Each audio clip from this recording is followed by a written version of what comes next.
Good morning. Good morning. This is your daily video. Man, I'm just excited to be awoke this morning because there's so much more to be done. There's so much more that can be accomplished today or any day that God smiles and wakes you back up.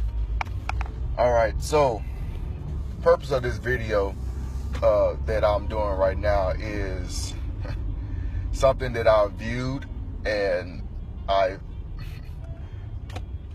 tell you that when you read the Bible, the things of the world, it seems like it's kind of funny if we just read the Bible and actually apply it to our daily life, apply it to our daily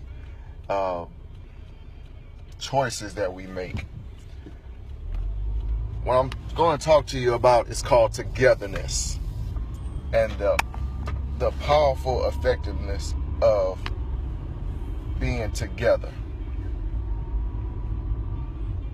Now, when you look around in your city, in your jobs, in your community, there's not a whole lot of togetherness going on. We get several groups to get together, and they have outreach groups, got people in church, and sometimes they have a little section, little groups, 4-man groups separated from the rest because they have their own little clique. And it's quite hilarious because it's truly not promoting the togetherness that we really need. And it gets to a point to where it's kind of sad. Now, I know that not everybody is going to get along. I know not everybody is going to be able to cope with people. So I'm hopefully at the end of this video, you'll apply some of these principles that I'm going to give you and find a commonality within wherever you're trying to build a kinship, if you will. All right, so what led me to believe that that togetherness is very powerful was back in the book of Genesis. In the book of Genesis, they were building a tower, building a big building, right? And it's more to this story than just togetherness. But I want to focus on this as of right now. I want you to really, really take a pen, a notepad, and pay attention. These guys got together and they did something extraordinary that God himself looked down and saw what was going on. And his words were, once they are together, I'm paraphrasing, once they are together, there's no stopping them. There's no limit to what they can do. Now, it's a many of us that really wants to change the community, do something great, do something amazing for the world, or there's some people who have a really, a nice selfless act that they want to do. But they want to go in it all alone. It's me. I got this. I don't want no help. I am the one. And you're not.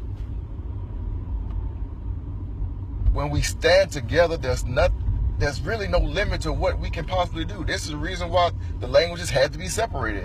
That's why we have the Tower of Babel. Now, taking this into consideration, think about this. When you are just with a group of people for one common purpose, and yes, once again, I have to talk about purpose. Once you're with somebody with one common purpose, it grows more abundantly than if you was by yourself. Now, there are some times where some things you have to do by yourself, go into your secret closet and pray, just you have a one-on-one time with you and God, and that's fine. But when you're trying to do a lot of things, it requires a lot of work, a lot of time, you might need to surround yourself with the people of that common purpose.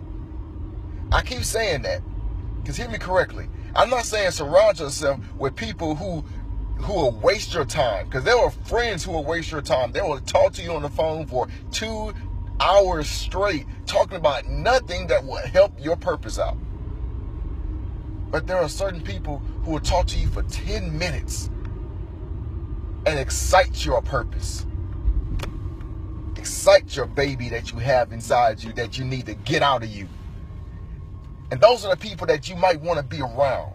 So when they got together and they start being of one mind, of one purpose, and they start building this great tower, it was amazing that they were doing this. Even though they was doing it for their own, name. It says it there, you can read it yourself. It says that let us make a name for ourselves. They want to do that. And they didn't want to do it for the glory of God. Now, if you want to do something for the glory of God, surround yourself with people who are going to do that. Stop having these sick groups. We want to know why we have 1,000 churches. This is you know what? This is what was crazy. We have 1,000 churches on 2 blocks radius, and we're not coming together for one common purpose, because everybody has their own agenda. But it should be only one agenda that we should be focused on. It is the message that Christ told us to go out and go do. Go out forth and teach and preach this gospel.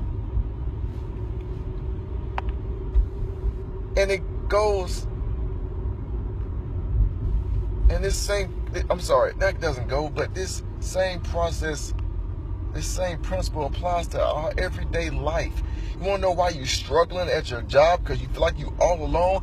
Find you some people with that common purpose around there so you can be remotivated, be reactivated, be reanimated in your job.